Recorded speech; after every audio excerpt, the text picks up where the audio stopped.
가정의 달 세 번째 주제입니다. 부모님께 드리는 말씀입니다. 아비드라 이렇게 시작을 했는데 아비드라 그랬다고 해서 어미는 포함이 안 된 건 아니고요. 부모님께 드리는 교훈입니다.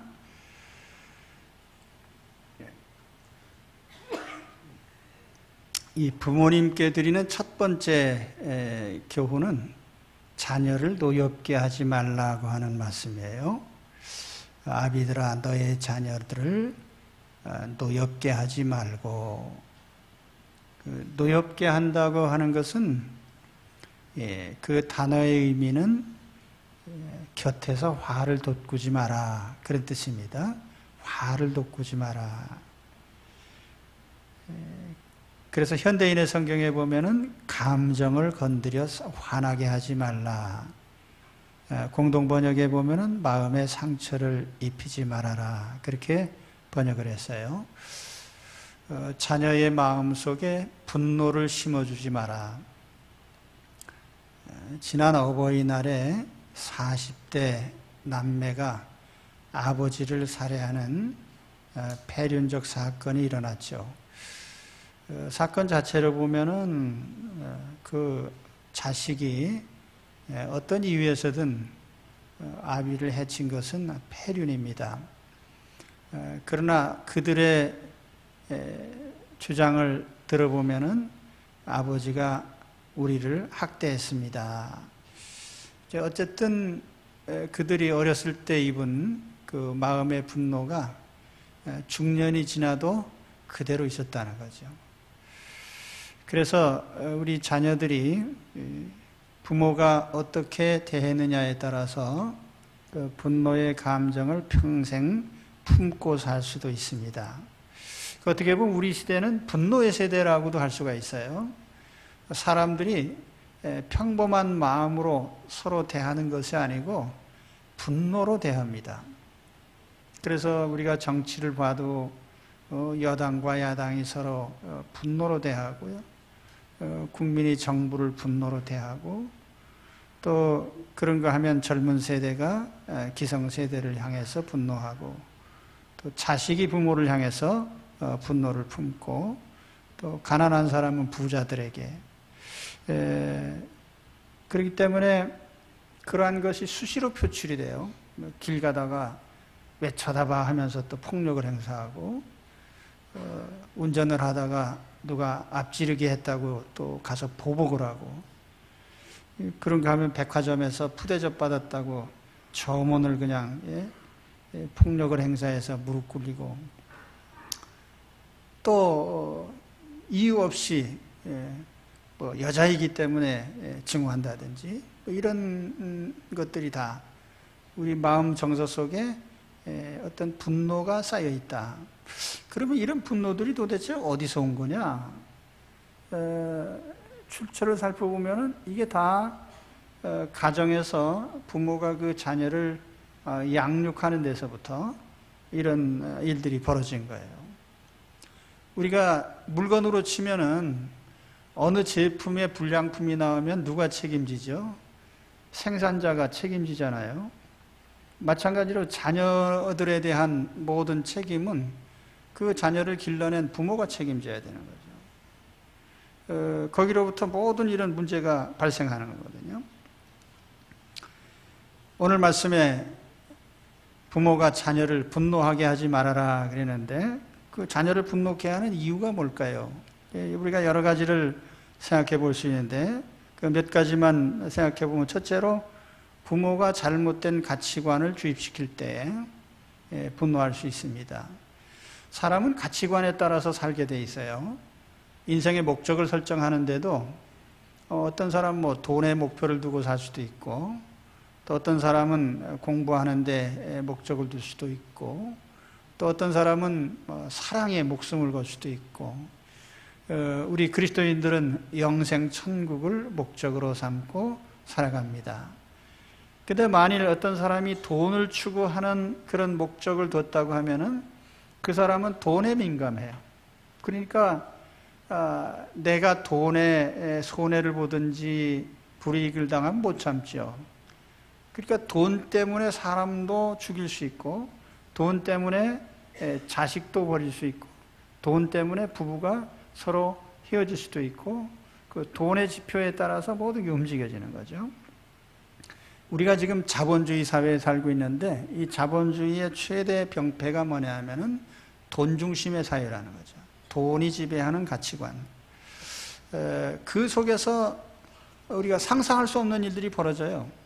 아니, 돈 몇만 원 때문에 사람을 죽일 수 있나? 그 돈이 최고의 가치니까 그렇게 움직이는 거죠. 그래서 우리가 이 가치관이라고 하는 게 굉장히 중요합니다. 한국형사정책연구원에서 펴낸 한국의 청소년 비행 집단에 관한 연구라고 하는 논문이 있습니다. 거기 보면은 소년원에 수감된 아이들을 대상으로 조사를 했어요. 그런데 아버지가 대졸 이상인 사람이 전체의 9% 정도, 어머니가 대졸 이상인 경우는 전체의 1% 미만이고요. 그런데 경제적인 조건을 조사해 봤더니 소년원 수감생의 55%가 부모가 중산층 이상이라는 거죠. 그럼 뭘 말해주느냐 하면은 재산은 자녀들의 어떤 인격을 형성하는데 별로 도움이 안 된다는 거예요. 오히려 사람을 움직이게 하는, 바르게 움직이게 하는 것은 정신적인 가치예요. 이 정신적인 가치. 저는 우리 어린 자녀들을 주변에서 많이 보면서 그 아이들이 어떻게 행동하는가를 유심히 관찰합니다. 근데 부모가 무슨 생각을 하느냐에 따라서 자식은 움직이게 돼 있어요.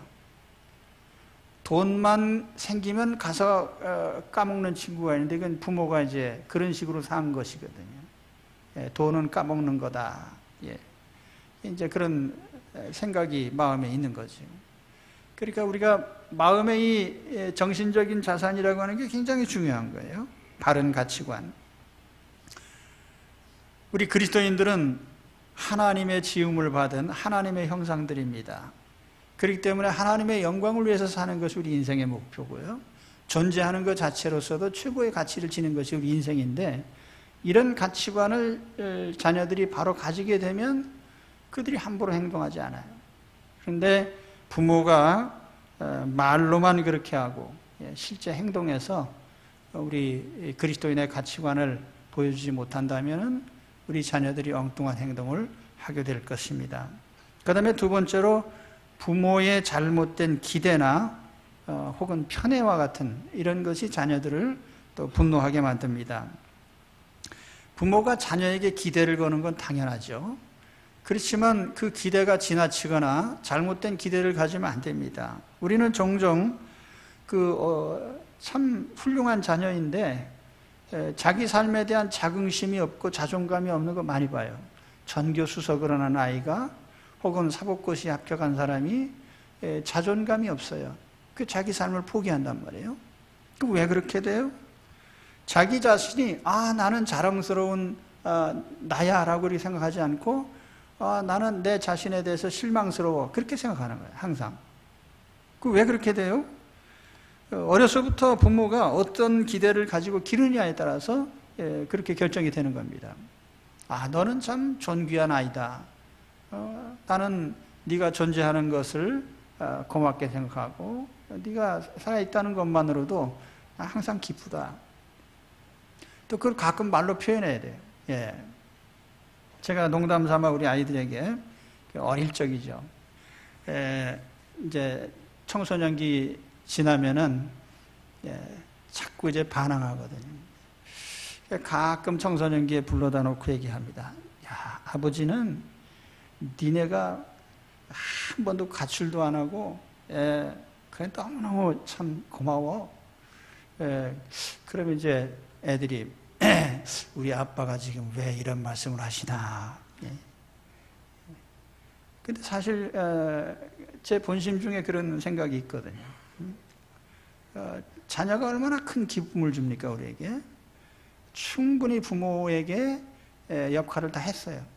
그렇기 때문에 그로서 고맙게 생각하고 감사해야지 뭘 더 바라고 그 아이가 부모의 뜻대로 이렇게 저렇게 안 된다고 해서 화를 내고 그렇게 할 필요가 있냔 말이에요. 또 부모가 자식이 여럿이 있을 경우에 각기 다른 기대를 가지죠. 이 편애라고 합니다.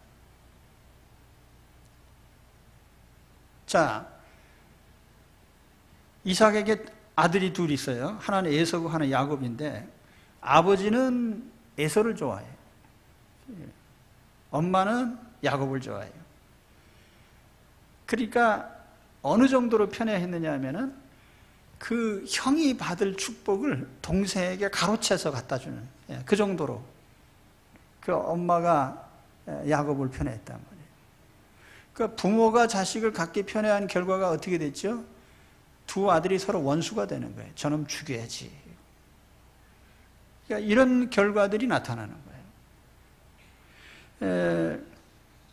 존 스타인백의 에덴의 동쪽이라는 작품 있죠? 영화로도 만들어져서 그 제임스 딘의 그 우수에 찬 모습이 아주 인상적인데요. 그 아담이라는 주인공이 쌍둥이 아들이 있어요. 이제 성경 창세기에서 이제 인용한 그 주제인데요. 그래서 형의 이름은 아론이고 동생의 이름은 칼렙 혹은 칼이라고 부릅니다. 근데 아버지가 그 아론은 굉장히 사랑하고 참 기대를 많이 걸고 그러는데 모범생이고 동생 칼은 무슨 짓을 해도 미워하는 거예요, 아버지가. 그러니까 나중에 그 아들이 아버지의 기대에 좀 부응하려고 아버지의 어떤 인정을 받으려고 굉장히 애를 쓰죠. 그래서 아버지를 위해서 열심히 일을 해가지고 농사 짓고 해서 이제 돈을 벌어다 주면은 아버지가 야, 너는 왜 그따위로 돈을 버냐? 그러면서 또 책망을 하는 거예요. 그리고 언제까지 이게 계속됐냐면 죽을 때까지. 꼴까닥 하기 전에 이제 화해를 하죠, 서로. 그래서 결과가 어떻게 됐습니까? 그 한 칼이라고 하는 아들의 인생이 평생토록 불행해지는 거예요. 내가 어떻게 하면 아버지께 인정을 받나. 아버지 인정 안 하고.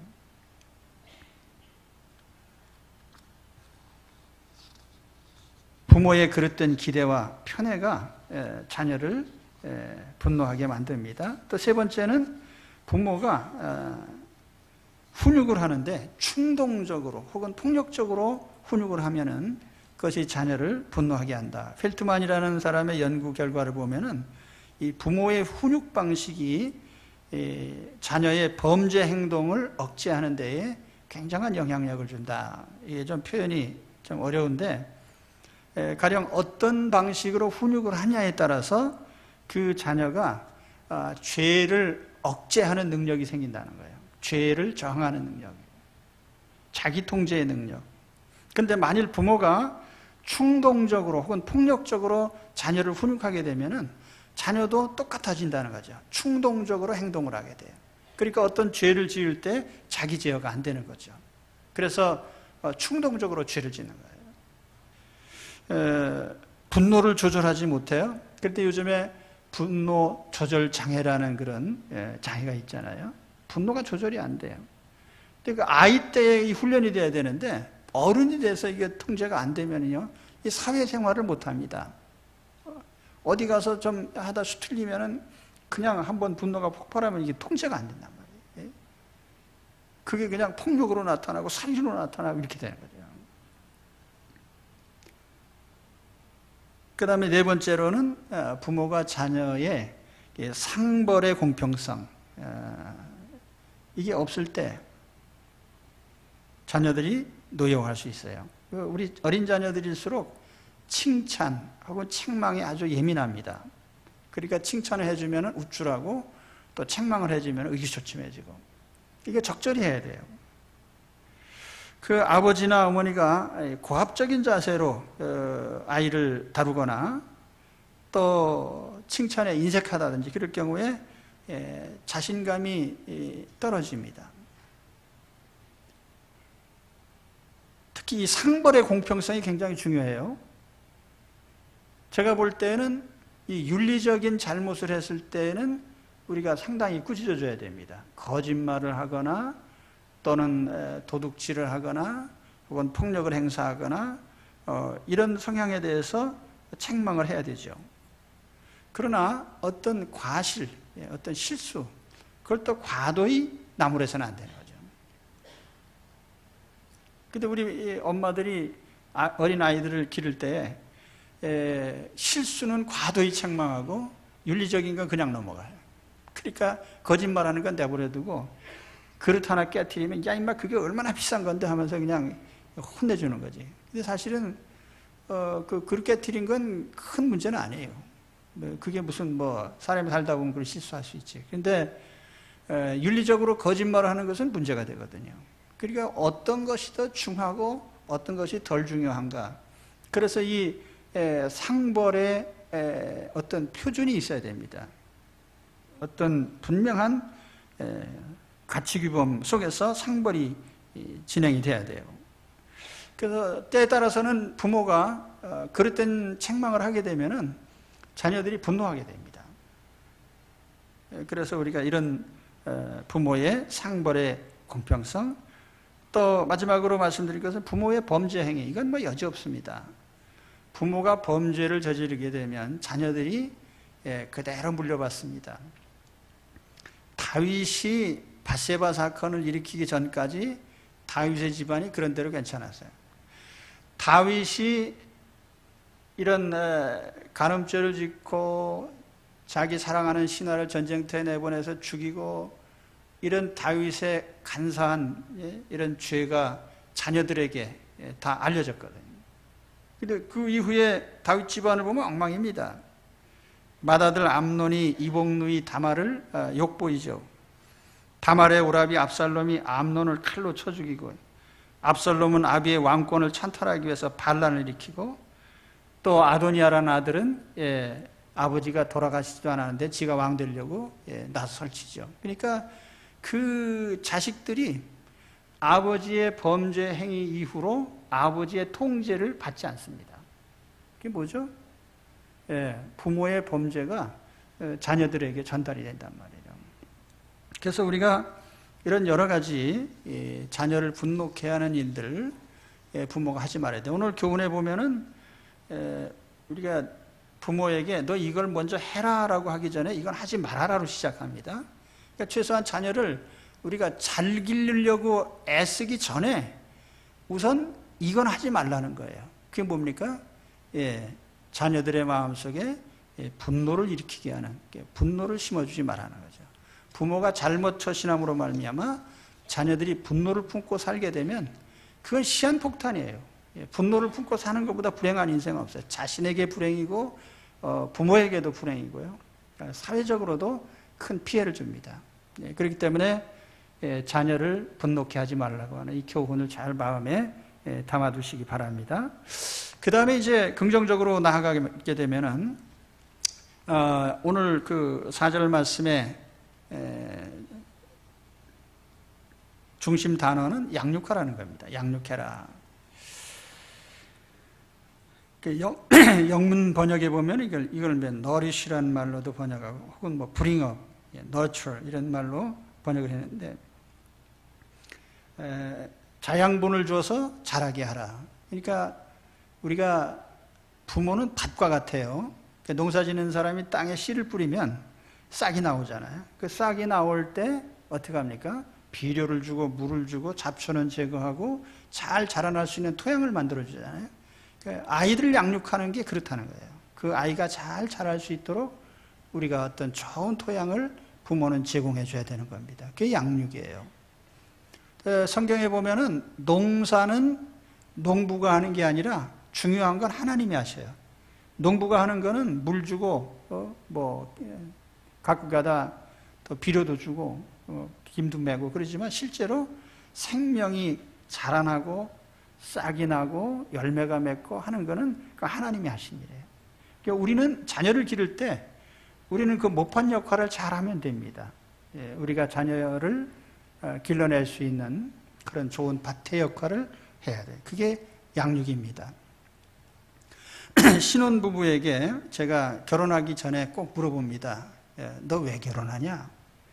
근데 요즘에는 제가 질문하는 거를 미리 문제가 새나가 가지고 대답을 가끔 합니다. 왜 결혼해?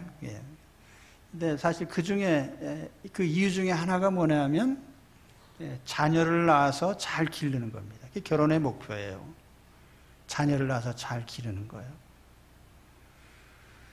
창세기에 보면 인간을 만들어 놓으신 하나님이 생육, 번성, 충만하라 그랬어요. 생육하고 번성하여 땅에 충만하라. 자녀들이 태어나고 자라고 번성하는 게 하나님의 목적이에요. 그러니까 부모로서 자녀를 낳아서 잘 기르는 것. 근데 이게 생육번성이라고 하는 게요, 숫자만 늘어나는 걸 얘기한 게 아니에요. 하나님의 형상을 닮은 인간을 길러내는 거죠. 그러니까 올바른 인간을 길러내는 거예요. 이 세상에서 제일 크고 위대한 일이 뭡니까? 한 사람을 올바로 길러내는 거예요. 한 인간을 길러내는 거예요. 이거보다 더 가치 있고 보람 있는 일은 없어요. 그러니까 우리 그리스도인들은 사명을 가지고 결혼하고 자녀를 길러야 된단 말이에요. 예?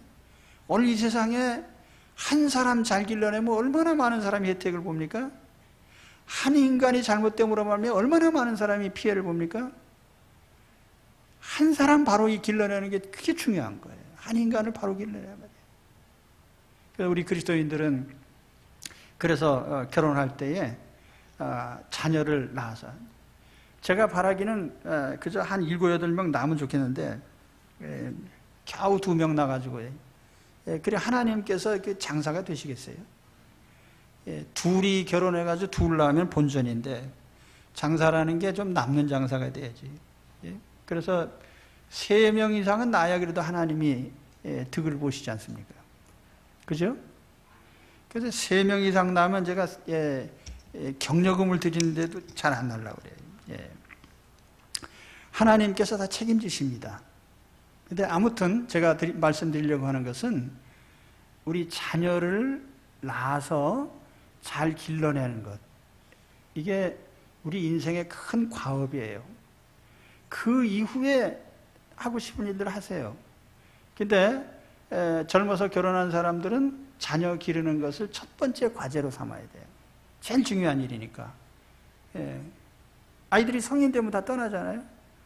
그때까지만 하시라고요. 그러니까 잘 감당하셔야 되는데 그 자녀 양육입니다. 오늘 그래서 하나님이 부모 아비들아 자녀를 양육해라. 근데 양육의 지침이 2가지가 있어요. 오늘 말씀에 거기 이제 2가지 단어가 나타나는데, 하나는 주의 교훈과 주의 훈계로 이렇게 되어 있어요. 이 단어들을 우리말로 번역할 때 헷갈리게 번역을 해놨어요. 정확히 말하면은 하나는 뭐냐면 어떤 가르치는 콘텐츠를 말한 겁니다. 가르치는, 이걸 가르쳐라. 다시 말하면 주의 교훈이라는 건 성경 가르치라는 말이에요. 성경을 가르쳐라 하는 말이고, 또 하나는 훈련시키라는 말이에요. 훈련시켜라. 주님의 훈련으로 훈련해라. 그러니까 성경을 가르치고 그것을 훈련시켜라, 그런 뜻입니다. 가르침과 훈련, 자녀 양육이죠. 그런데 먼저 이제 주의 교훈으로 성경을 가르쳐라, 그 말입니다. 우리가 성경은 인생의 텍스트인데, 성경은요 인생에 필요한 모든 주제가 다 들어있습니다.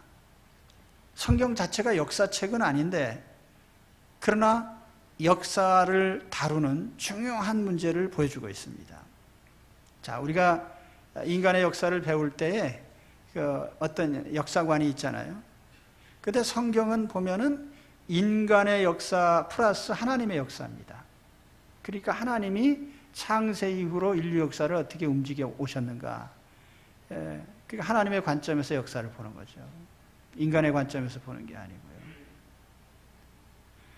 성경 자체가 무슨 과학책은 아니지만, 그러나 이 세상 만물이 어떻게 비롯됐는지, 이것이 어떻게 존재하는지, 그런 존재 원리를 제공하기 때문에 성경은 모든 학문의 근원입니다.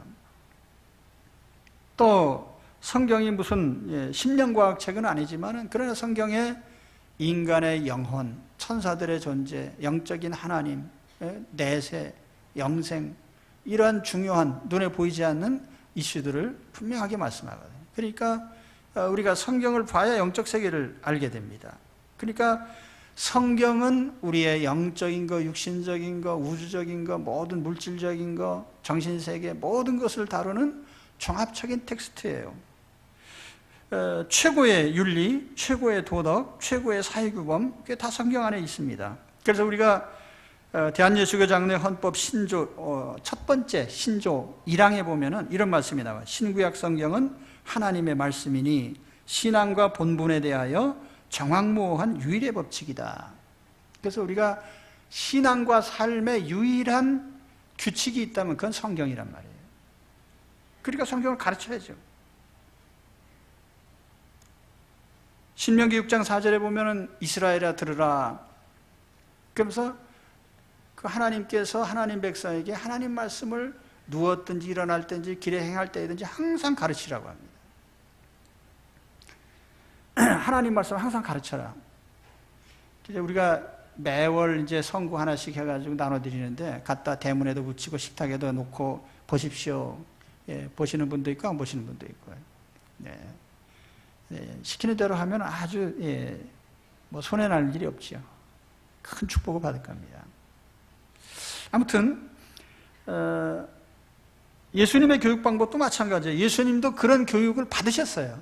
그러니까 누가복음 2장 41절에서 47절에 보면은 예수님께서 12살 되셨을 때 예루살렘 성전에 가셔서 잠깐 머무는데 그때 랍비들과 토론이 벌어졌어요. 그래서 누가복음 2장 46절에 보면 이런 말씀이 나옵니다. 그가 선생들 중에 앉으사 그들에게 듣기도 하시며 묻기도 하시니 듣는 자가 다 그 지혜와 대답을 기이히 여기더라. 아, 예수님은 하나님의 아들이시니까 알기도 많이 아실 거야. 그런 관점에서 우리가 보면 안 됩니다. 예수님은 유대인으로서 성경 교육을 받으신 분이에요. 그러니까 6살 지나면은 이제 회당 교육이 시작돼요. 그때 쉐마를 배우고 하나님의 율법을 배우기 시작합니다. 십계명, 하나님 말씀. 그런데 그 내용에 보면은 듣기도 하시고 묻기도 하셨다. 여기에 이제 탈무드적인 유대인의 교육의 특징입니다. 질문하고 대답하는 것. 그러니까 예수님이 그 교육 과정을 밟으신 거예요. 예수님이 저절로 성경을 많이 아신 것도 있지만은 예수님께서 성경 교육을 받으셨죠. 유대인으로서. 사람의 인격 형성이 언제 되는지 아세요?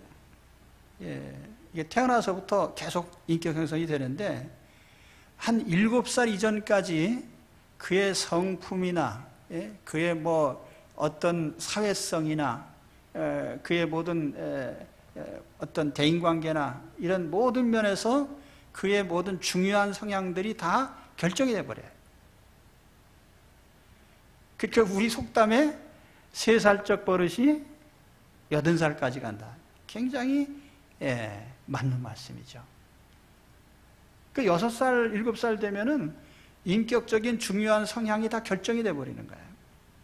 그러니까 그때까지 우리가 어떻게 해야 돼요? 아주 정성껏 가르쳐야 돼요. 6살 되면 이제 가르치기 시작하는데 그때 우리가 암송 잘한다고 상 주는 게 아니고 토론을 시켜야 돼. 왜 그렇지? 그럼 어떻게 해야 되지? 질문하고 대답하고 끊임없이 질문하고 대답하는 거예요. 제가 그 유대인 고등학교 교실에 들어가 봤어요. 그들이 뭐 과학 시간 같은데 계속 아이들은 질문하고 선생님이 계속 대답하는 거예요. 계속 질문하고 계속 대답하고. 그 도서관에 보면은 그런 표가 딱 붙어 있어요. 아인슈타인도 질문했다. 그 여기저기 붙어 있어요. 아인슈타인 같은 천재도 항상 질문을 했으니까 너희들은 항상 질문해야 된다. 질문을 하란 말이에요. 제가 성경 공부하면서 질문을 하면요, 대답들을 안 하셔요. 알아서 대답을 안 하시는지 몰라서 안 하시는지 하여튼 대답을 안 해요. 20번 물어보면 한 번도 대답도 안 하셔요. 근데 사실 질문하면은 대답을 해야 되는데 초등학교 때부터 계속 주입식으로 선생님은 적어주고 아이들은 받아쓰고 우리나라 교육의 그 양대 맹점이 뭐죠? 주입식 교육 그렇잖아요. 입시를 위한 교육. 그러니까 여기서 이제 창의성이 안 나오는 거예요. 근데 유대인의 교육의 그 핵심은 항상 질문하고 대답하는 거예요. 토론식입니다. 그러다 보니까 자, 우리가 성경 말씀 예를 들면 도둑질하지 말라. 이 십계명의 하나죠. 도둑질하지 말라. 근데 간단해요. 짧은 문장에. 근데 도둑질이 뭐냐? 자, 남의 물건 훔치는 거다. 그러면은 그 하나를 놓고도 그러면 여러 가지 그 경우를 다 예상할 수가 있죠. 그 도둑질에 대한 도둑질이 뭐냐? 어떤 사람의 개개인으로 그 절도 행위에 대해서 다 해석을 해야 돼. 이런 건 어떻게 될까? 이런 경우는 어떻게 될까? 그러니까 경우의 수를 수없이 반복하면서 생각하고 답을 찾아내는 거죠. 그러다 보니까 이 사람들이 뭘 잘하느냐면요, 세계적인 법률가가 다 유대인들 중에 나오는 거예요. 수없이 하나님의 법을 연구하고 토론했으니까요. 자, 제가 교회 교육에 대해서도 말씀을 드리는 겁니다. 하나님 말씀을 우리가 하나 암송하는 것이 중요한 게 아니라, 자, 그게 왜 이런 의미를 가지는지, 이게 어떻게 적용해야 되는지, 사색하지 않고 적용하지 않고 행동으로 옮기지 않을 때 그 성경 공부의 열매가 없거든요. 오늘 우리 부모 세대가 성경을 교과서로 삼고 살아야 됩니다. 그래서 이걸 우리 자신의 삶에 적용하고 아이들에게도 그대로 전수해 줘야 돼요. 이건 하나님이 하라고 했어, 하나님이 하지 말라고 했어, 이걸 분명히 해야 된단 말이에요. 그래서 성경 중심, 우리 예수 그리스도 안에 있는 사람들은 우리 세상적인 어떤 교훈이 아니라 성경 중심의 그런 삶을 전해줘야 됩니다. 성경을 교과서로 가르쳐라는 거죠. 자, 따라합시다. 성경을 교과서로 가르치자. 그겁니다. 오늘 말씀에 두 번째는 주의 훈련으로 훈련시켜라는 겁니다. 훈련. 여기 주의 훈계라고 이렇게 표현했는데 파이데이아, 어린 아이를 가르치는 그런 어원에서부터 온 것인데, 영문으로 번역하면 트레이닝 혹은 디사이플이라고 하는 제자 있잖아요. 디시플린, 하나의 그 훈련, 그런 의미입니다. 자, 훈련이라고 하는 거는 평상시에 적절한 행동을 하게 하기 위해서 자꾸 반복하는 겁니다. 자, 군인들이 왜 제식 훈련하죠? 또 군인들이 왜 자꾸 여러 가지 똑같은 단순 행동을 반복하죠? 어떤 비상 상황이 벌어지면은 언제나 대응하게 하기 위해서 훈련을 하는 거예요. 자다가도 비상벨이 울리면 빨떡 일어나가지고 딱 완전 분장하고 전투 준비하는 거죠. 그래서 우리 신앙 교육도 이 훈련이 중요해요. 아이들에게 제일 먼저 유치원 가가지고 뭐 가르칩니까? 배꼽 인사를 가르치더라고요. 이렇게 안녕하세요 하고 이제 하는데, 배꼽 인사는 초등학교 2학년 때까지 잘합니다. 그 지나면 안 해요. 그 다음에 계속 그 인사하는 사람은 백화점 점원으로 수고하시는 분들이에요. 다른 분들은 다 인사 안 합니다. 배꼽 인사하는 사람들 본 적이 없어요. 어른 돼가지고. 근데 사실 인사라는 것이 우리 인생살이에 굉장히 중요한 매너입니다. 이게. 보세요. 사람 처음 만났을 때 제일 먼저 인사부터 하잖아요. 인사를 어떻게 하느냐에 따라서 그 사람과의 이제 교류가 시작이 되는 거죠. 제가 사는 통로의 아파트에 40가구가 삽니다. 근데 제가 인사를 하고 지내는 분들이 한 10여 분 됩니다. 근데 이사도 이제 오고 가기도 하지만은, 제 연배나 또 연세 드신 분들은 제가 다 인사를 열심히 하니까 이렇게 하는데, 젊은 사람에게는 인사하기가 좀 그래요.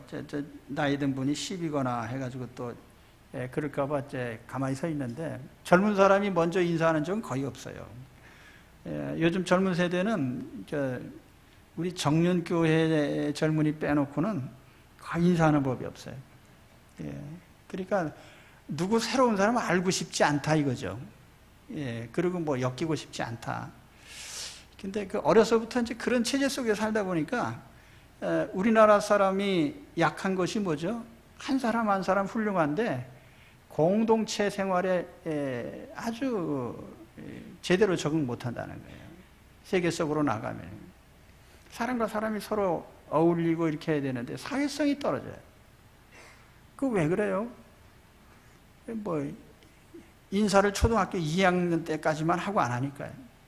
그 어떻게 사람을 사귀고 만나서 관계를 맺을 수가 있겠냐고요. 근데 그 인사라고 하는 것이 굉장히 중요한 훈련입니다. 그래서 그로 말미암아 모든 인간관계가 시작되는 것이다. 인사 한번 잘함으로 말미암아서요. 인생 문제가 풀려져요. 그죠? 굉장히 중요한 훈련이에요, 인사가. 우리 젊은이들 잘 기억해 주시기 바랍니다. 인사 하나만 잘하면요, 인생 문제가 크게 풀릴 수가 있어요. 근데 이제 제가 이제 훈련 얘기하는 거니까, 자, 예배도 훈련이고, 기도도 훈련이고, 11조도 훈련이고, 우리가 주일 성수 다 훈련인데, 훈련이라는 것은 몸으로 실행하는 거거든요.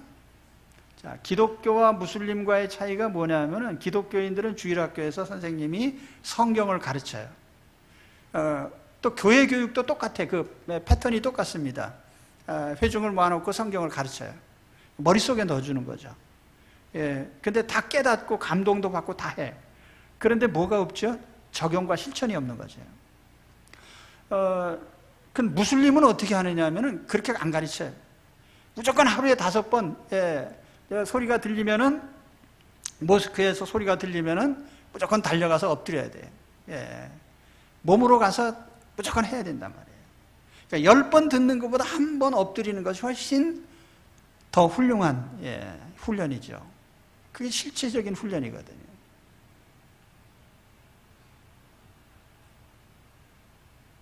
그래서 우리가 성경을 10번 가르치는 것보다 한 번 예배에 참여시키는 것, 이게 중요한 거예요. 그러니까 우리가 교회에서 부모가 자녀를 신앙교육 시킬 때 머리에다 넣어주려고 하지 마시고요, 자꾸 몸으로 훈련시키세요. 참여시켜야 돼요. 그게 굉장히 중요한 방법이에요. 자, 우리가 봉사활동, 남을 위해 살아야지라고 100번 가르치는 것보다 봉사활동 한번 하게 해요.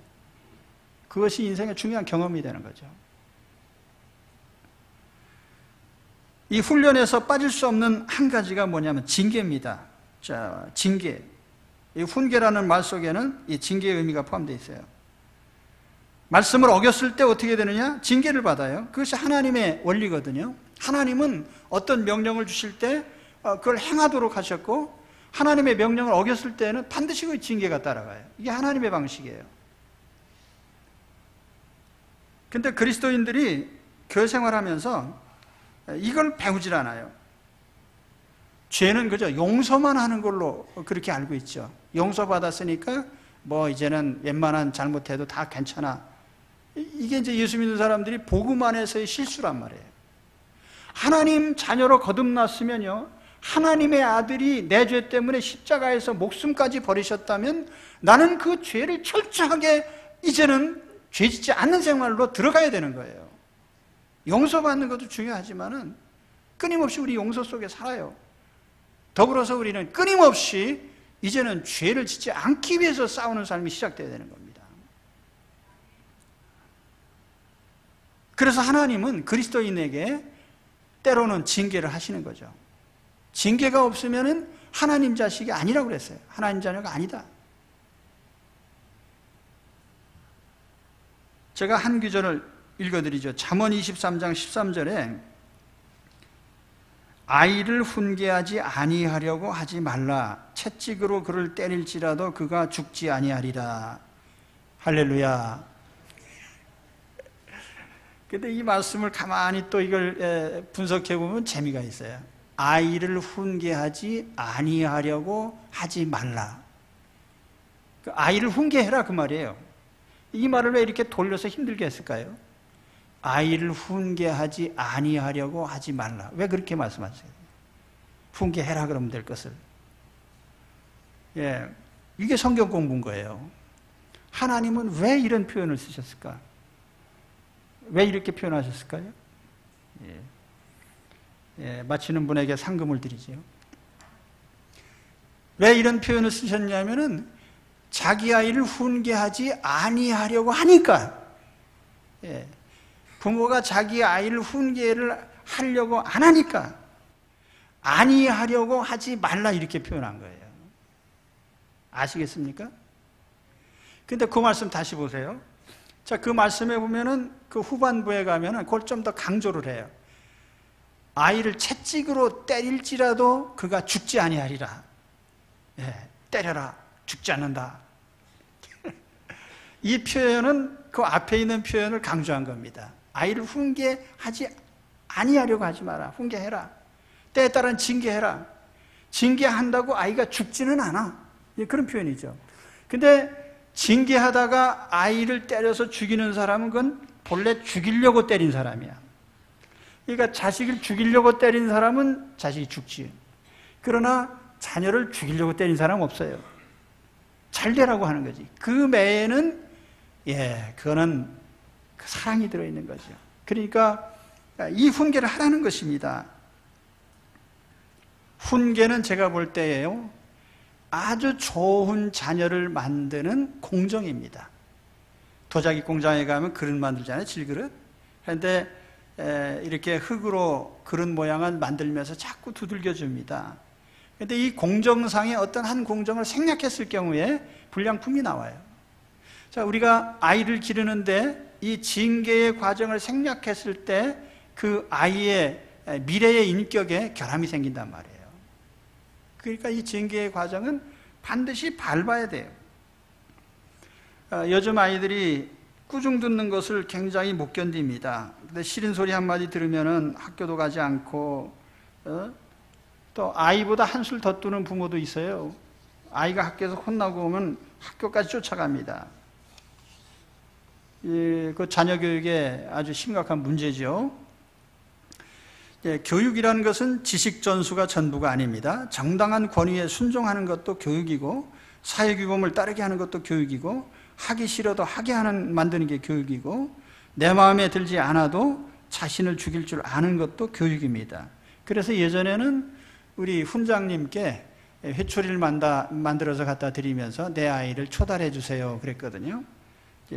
근데 우리는 사실 그런 단계까지는 아니죠. 그렇지만 우리는 자녀를 훈련하려고 하는 의지를 갖고 있어야 돼요. 성경에 보면은 그 여러 자녀들이 나옵니다. 그런데 성경에 언급된 자녀들은 훌륭한 자녀만 있는 게 아니에요. 못된 자식도 굉장히 많아요. 제가 좀 소개해드리면은 완악하고 패역한 자식, 부모를 저주하는 자식, 부모를 구타하는 자식, 부모의 재산을 도적질하는 자식, 부모를 조롱하는 자식, 이게 다 성경에 나타난 표현들입니다. 이게 성경에 이런 자녀들이 있단 말이에요. 이걸 어떻게 해요? 훈련해야죠. 징계해가지고요. 징계를 통해서 바로잡아야 되는 거예요. 만일 그렇게 안 하면 어떻게 되냐면은 그 부모가 노후에 큰 불행을 겪게 됩니다. 엘리는 훌륭한 제사장이었지만 그 아들들은 엉망이에요. 그 책임은 누구에게 있어요? 엘리에게 있어요. 자식들이 잘못할 때 징계를 안 했거든요. 다윗이 굉장히 훌륭한 왕입니다. 그렇지만 다윗이 잘못을 저질렀을 때 그 집안에 엄청난 풍파가 일어나잖아요. 근데 다윗의 아들들 중에 다윗이 제일 사랑하는 아들이 누군지 아세요? 압살롬이에요. 압살롬. 히브리 말로 압살롬인데 우리말로 하면 압사할롬이지.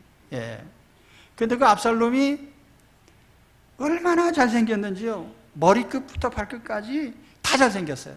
그래서 성경에 보면 압살롬보다 잘난 놈은 없다 그랬어요. 키도 크고 미남이고. 그런데 그 압살롬을 기를 때 다윗이요, 한 번도 책망을 안 했다고 그랬어요. 너 왜 그런 짓 하냐? 이 말을 한 번도 안 했어요. 그러니까 그 압살롬이 어떻게 돼서 나중에 아버지한테 대드는 놈이 됐거든요. 아버지 왕위를 뺏으려고 반란을 일으켰단 말이에요.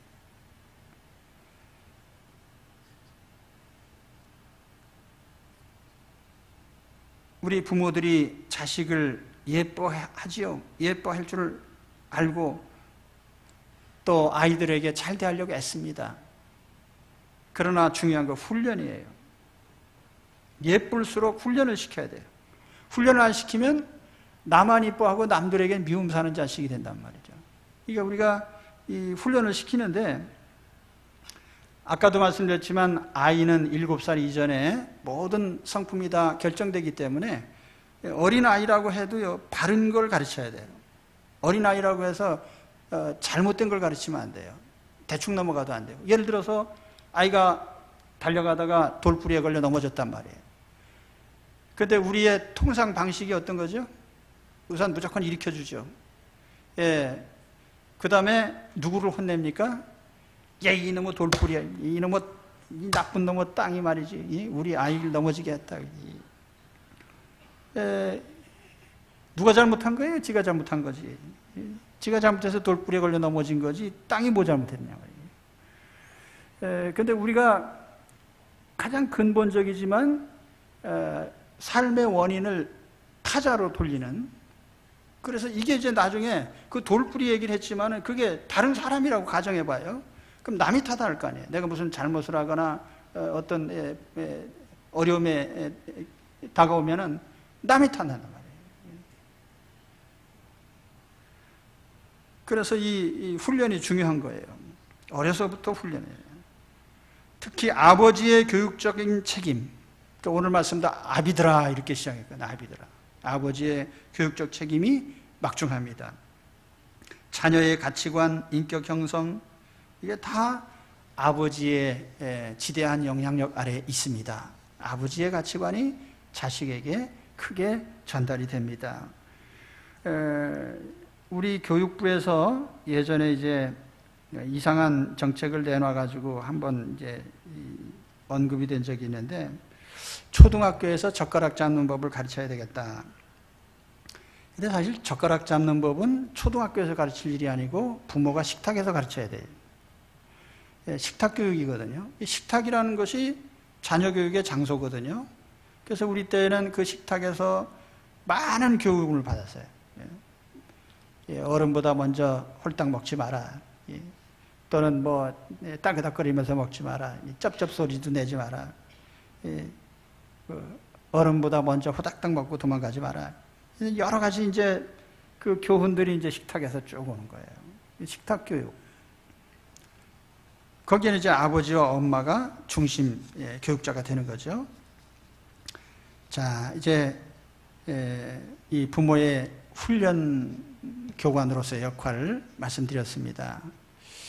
근데 요즘의 교육 환경이 아주 안 좋습니다. 왜냐하면 이 영상물 때문에 벌써 걸음마 배우면은요, 이 핸드폰 가지고 이게 맨날 들여다보고 텔레비 들여다보고 그러거든요. 그런데 그 습관이 영상물을 안 보면 불안해하는. 근데 중요한 거는 텔레비는 믿고 아버지 엄마는 안 믿어요. 그러니까 텔레비가 아버지, 어머니, 할아버지, 고조 할아버지보다 더 텔레비가 위대합니다. 텔레비는 나의 목자시니 내가 부족함이 없으리로다. 어린아이들은 텔레비가 말하는 건 다 믿어요. 자, 이런 가운데 우리가 어떻게 자식들에게 바른 생각을 넣어주고 훈련할 거냐. 오늘 말씀 기억하십시오. 자, 정리해 드리겠습니다. 우리는 부모의 역할을 잘 해야 됩니다. 하나님께서 우리에게 우선 자녀를 분노하게 하지 말아라. 분노를 품고 살게 하지 말아라. 노엽게 하지 말라는 우리 금지사항을 먼저 말씀드렸죠. 그 다음에는 자녀를 양육하는데 하나님의 말씀을 가르쳐라. 하나님의 말씀을 텍스트로 해서 인생을 가르치라는 거죠. 그 다음에는 훈련을 시키라고 그랬어요. 훈련 속에는 징계가 들어있다고 그랬죠. 그래서 이 징계를 통한 훈련, 이것이 아이들을 바른 인격체로 길러내는 방법이에요. 그래서 오늘 제가 말씀드린 이 내용으로 우리가 하시되 우리 제 연배 이상 되시는 분들은 이제 이미 다 클렀죠. 뭐 애들이 다 커서 갔으니까. 근데 희망은 있어요. 왜냐하면 손자들이 또 다가오거든요. 예. 그래서 이게 또 잘 실시를 하시고, 또 젊은 부모님들은 이 말씀을 잘 담으시고 아이들을 가르치시고, 또 결혼을 앞둔 청년들은 자녀를 낳아서 잘 길러서 은혜로운 결과들을 얻으시기를 축원합니다. 기도하겠습니다.